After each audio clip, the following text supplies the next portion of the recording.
Good morning everyone. As you all know कि हम साथ में कॉन्स्टिट्यूशन ऑफ इंडिया के बैरक को डिस्कस कर रहे हैं एंड लास्ट सेशन में हमने सिटीजनशिप को स्टार्ट करा था जो आपके इंडियन कॉन्स्टिट्यूशन में पार्ट 2 में दे रखा है from article 5 to article 11। And हमने इसमें देखा था कि किसी भी पार्टिकुलर स्टेट को सिटीजनशिप के रिगार्डिंग प्रोविजन बनाने की ज़रूरत क्यों पड़ती है। फर्दर हमने आर्टिकल 6 तक जितने भी प्रोविजंस इस टेक्स्ट बुक में दे रखे हैं उसको कवर किया था। तो आज हम उसके आगे से कंटिन्यू करने वाले हैं, तो चलो स्टार्ट करते हैं। तो देखो ये हमारे कॉन्स्टिट्यूशन ऑफ इंडिया का बैरक एंड अभी हम डील कर रहे हैं with part 2 of Indian constitution जो कि हमारा सिटीजनशिप है, जिसके रिगार्डिंग जो प्रोविज़न आपके इंडियन कॉन्स्टिट्यूशन में दे रखा है वो आर्टिकल 5 से लेकर आर्टिकल 11 तक दे रखा है एंड हमने इसमें आर्टिकल 6 तक कवर कर लिया था।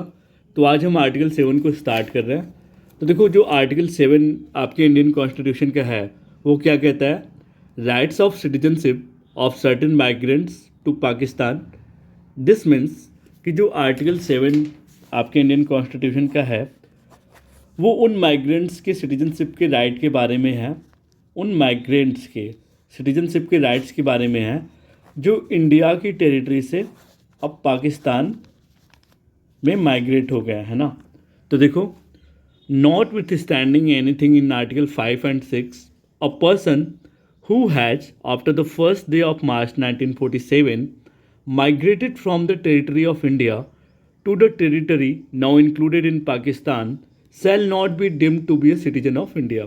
तो देखो आर्टिकल 5 एंड 6 में जो भी प्रोविज़न दे रखा है ना, डिस्पाइट दैट अगर कोई ऐसा व्यक्ति, ऐसा पर्सन जो फर्स्ट मार्च 1947 के बाद से पाकिस्तान में माइग्रेट हो चुका है तो अब उसे इंडिया का सिटीजन नहीं माना जाएगा। ठीक है, वो इंडिया के सिटीजन से बिलोंग नहीं करता।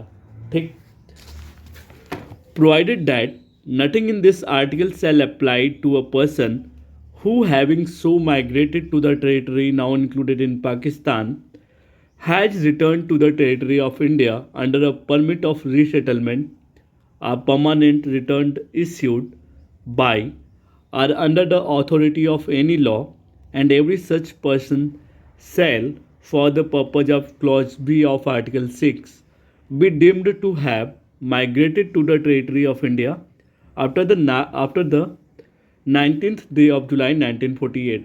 तो देखो यार, अगर कोई ऐसा व्यक्ति है ना जो इंडिया में रीसेटलमेंट का परमिट लेके जाता है कि अभी तो मैं पाकिस्तान जा रहा हूँ काम वाम के पर्पज़ से, एम्प्लॉयमेंट के पर्पज़ से, जो भी हो, बट वो आर्टिकल 6 में जो रजिस्टर्ड सिटीजनशिप का जो बात है ना, देखो यहाँ पे आर्टिकल 6 में क्या दे रखा है। आर्टिकल 6 ये आपका आर्टिकल 6 की rights of citizenship of certain person who have migrated to India from Pakistan. तो इसमें देखो क्लॉज बी का सेकंड जो है, सेकंड सब क्लॉज इसमें दे रखा है, in case where such person have so migrated on or after the 19th day of July 1948 he has been registered as a citizen of India by an officer appointed in that behalf by the Government of India, by the Government of the Dominion of India. ठीक है, तो देखो अगर अभी हमने इसमें क्या देखा कि अगर कोई ऐसा व्यक्ति जो 1 मार्च 1947 के बाद से पाकिस्तान की टेरिटरी पे माइग्रेट हो गया है तो वो इंडिया का सिटीजन नहीं रह जाएगा। बट यहाँ पे फर्दर दे रहा है कि अगर वही सेम व्यक्ति परमिट लेके जाता है, मतलब कि इंडिया का सिटीजन रजिस्टर्ड हो के जाता है पाकिस्तान में, है ना, तो एंड वो वापस लौट आता है टिल 19th जुलाई 1948 तक, तो भी वो इंडिया का सिटीजन रहेगा, है ना। बट अगर उसे माइग्रेट भी करना है पाकिस्तान में तो उसका जो रजिस्ट्रेशन है, जो आपके registration as a citizen of India है, वो होना मस्ट है ना, जो जिसके लिए जो प्रावधान है वो आर्टिकल 6 में कवर्ड है। ठीक है, तो उसको इंडिया का ही सिटीजन माना जाएगा।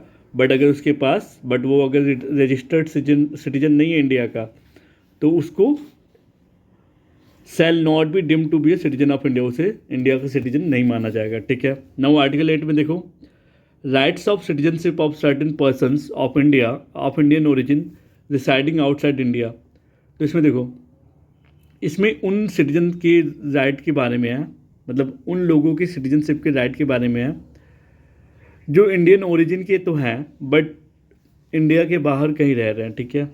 Now notwithstanding anything in article 5, any person who are either of which parents or any of which grandparents was born in India as defined in Government of India Act 1935 and who is ordinarily residing in any country outside India as so defined shall be deemed to be a citizen of India,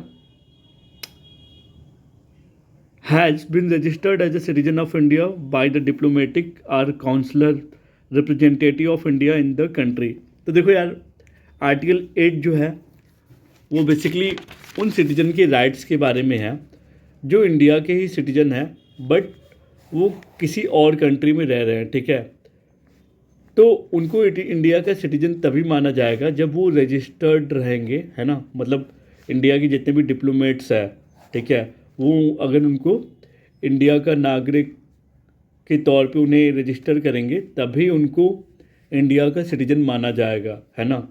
वो भले ही किसी और country में रह रहे हो but वो India के ही सिटीजन रहेंगे, ठीक है।